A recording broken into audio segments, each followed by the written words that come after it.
سلام. داستانی که میخوام براتون تعریف کنم برای یکی از بستگان دور پدریم اتفاق افتاده که شرح ماجرا رو از زبان پدرم تعریف میکنم. جریان برای اوایل 50 که مردم روستا بسیار ساده فکر میکردند و ساده زندگی میکردند. یه نفر به اسم علی آقا که نسبتی با پدریم داشت برای ساختن خونه‌ای راهی روستاهای دور افتاده قم میشه. خودش اردبیل زندگی میکرد. اون زمان توی روستاها آب و برق مثل الان نبود. علی آقا اتاقی داشت که محل کارش فاصله داشتن همون روستا. این فاصله باعث میشد که دیرتر به محل کار برسه و کارگران معطل بشن. به خاطر همین صاحب کارش گفت همینجا بمون شبا و هم نگهبانی بده. علی آقا هم قبول کرد. وقتی تنها میشد فلوت میزد و آواز میخوند. روز بعد دم غروب که کارگرا رفتن تنها شد و طبق عادت داشت فلوت میزد که دید دختری از دور به او نزدیک شد. علی آقا خیلی خجالتی و کم رو بود. از خجالتش از دختر چیزی نپرسید. دختره بهش میگه و هم صحبت نمیخوای؟ وقتی علی حرف نمیزنه اون هم میره. تا 3 روز این برنامه تکرار میشه و علی از ترس این که آبروش نره و از کارش اخراج نشه به کسی حرفی نمیزنه. ساختمون نیمه کاره و تقریبا مخروبه بود. روز 4 بالاخره علی هم از دختره خوشش اومده بود. اونو به اتاقش دعوت میکنه و باهاش هم صحبت میشه. دختر میگه میخوام تو رو به پدر مادرم معرفی کنم. من عاشقت شدم. اگه تو هم قبول کنی با من ازدواج کنی. علی هم تعجب میکنه. میگه کجا معرفی کنم؟ دختره میگه همینجا. علی بهش میگه اینجا که نیمه ساخته است. و دختره میگه اشکال نداره، تو کاریت نباشه. ولی روش نمیشه بپرسه تو این بیابونی تو از کجا اومدی؟ روز بعد دختر علی رو به زیرزمین همون خونه میبره. علی با تعجب و هاج و واج میبینه زیرزمین مثل خونه کامل و وسایل زندگی پهنه. خلاصه دختر علی رو معرفی میکنه. به پدر مادر قبول میکنن. اینا هم با هم ازدواج کنن. وقتی بیرون میان دختر خداحافظی میکنه. ولی علی فکرش آشفته میشه که خدایا حالا من به صاحب کارم چی بگم؟ اینا اومدن اینجا وسایل آوردن زندگی کنن. حالا چی کار کنم؟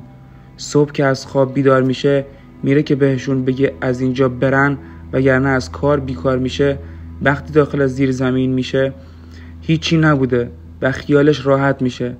غروب وقتی کارگرا میرن بازم دختر میاد و فکر علی رو به هم میریزه. دختره بهش میگه حالا تو باید منو به پدر مادرت معرفی کنی. اگه خوشحال میشه و قبول میکنه. روز بعد مرخصی میگیره. وقتی سر جاده میخواستن مینیبوس سوار بشن علی به دختره تعارف میکنه که جلوتر سوار شه. ولی چون مردم چیزی نمیدیدن فکر میکنن دیوونه است و مسخرش میکنن. آقایی کنار علی روی صندلی میشینه که علی ناراحت میشه و میگه مگه کوری؟ و درگیری پیش میاد که دختره آنچنان سیلی رو به یارو میزنه که از در به بیرون پرتاب میشه. مردم این صحنه رو میبینن. با اینکه علی دستشو بلند نکرده بود ازش میترسن. دیگه باهاش کاری نداشتن. وقتی به خونه میرسن و علی دختر رو به مادرش معرفی میکنه، مادری که چیزی نمیبینه دستشو گاز میگیره و فکر میکنه علی این کار رو میکنه که برای زن بگیرن. بعد 2-3 روز حتی علی اتاقشو جدا میکنه و همه چیز داد آماده میکرده. وقتی پدر و مادرش اینا رو میبینن و میبینن که علی با خودش حرف میزنه و فکر میکنن دیوونه شده. حتی توی شهر پیش دکترم رفتن ولی فایده نداشت. تو شهرشون یه ملایی بود به اسم حسن که پیشش میرن و برای علی سرکتاب باز میکنن. ملا حسن میگه علی راست میگه. به یه دختر از اجنه عاشقشه. پدر و مادر علی با گریه و التماس از ملا حسن میخوان تا بلایی به سر پسرش نیومده ازش جداش کنن.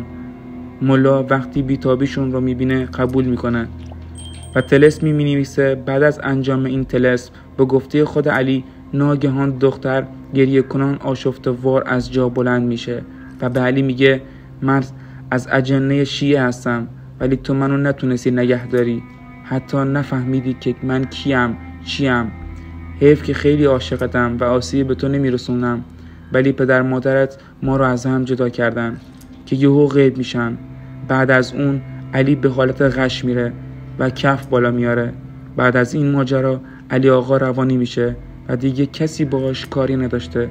بعد از چند سال که بهتر میشه پدر بزرگم میاردش تهران تو شرکت کاشی ایرانا کار کنه، ولی وقتی حالش بد میشه میبینن بعد از هر ساعت کار 2 ساعت گریه میکنه و میفرستن تیمارستان که متاسفانه بعد از 1-2 سال در عنفوان جوانی میمیره.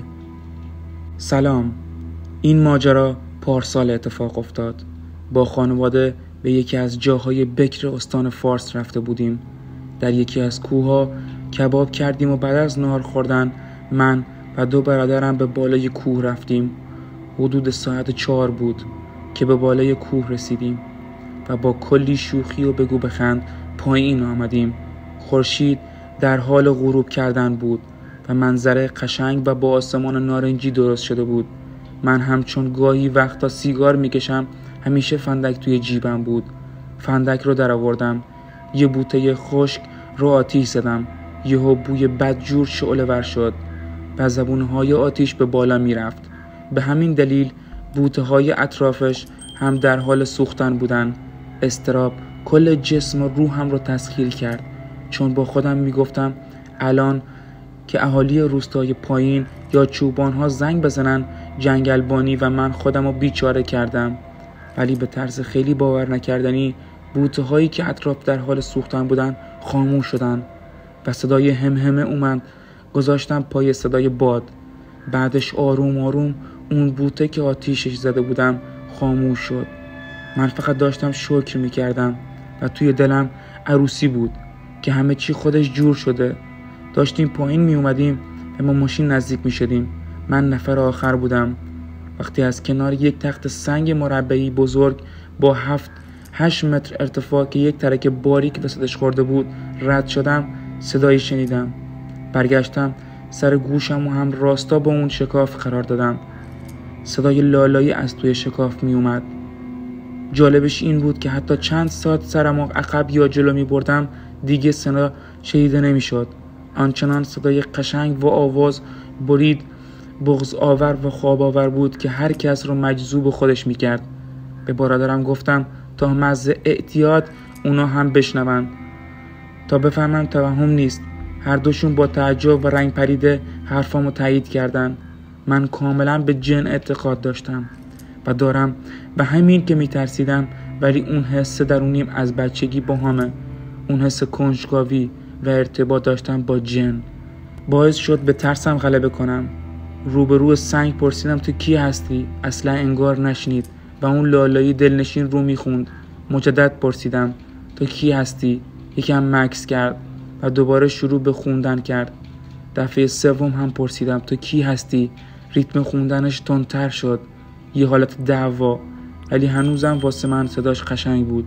میدونستم نباید دیگه ادامه بدم و رو بگیرم، ولی خب میخواستم ارتباط برقرار کنم. دفعه 4 پرسیدم تو کی هستی؟ که از بالای اون تخت سنگ بزرگ چند تا سنگ بزرگ کوچک به همراه پشم یه گوله پایین ریخت. داشتیم از ترس به هم دیگه نگاه میکردیم که چند تا سنگ به طرفمون پرت شد، ولی به همون نخورد، فقط از کنار سرمون رد شد. تا به خودم اومدم دیدم برادران 20 متر جلوتر از من دارن میدوون. من 2 تا پا داشتم، 2 تا دیگه قرض کردم و از اونجا دور شدیم. بعد از اون روز فکر و ذکر من شده بود اون نغمه دلنشین. یه روز توی همون داشتم با اون ریتم میخوندم و روی 4 پایه نشسته بودم که یهو یکی از پایه های 4 پایه شکست و صندلی نشست به پام. نگو پامو برید و به تاندمم آسیب رسون، ولی خطر بزرگی پیش نیومد. بعد از اون هر وقت ادای صداشو در میارم یا داستان رو واسه کسی تعریف میکنم امکان نداره حادثه بدی واسم پیش نیاد. امروز هم که واسه شما گفتم دیگه از زندگی سیر شدم و چیزی برای از دست دادن ندارم.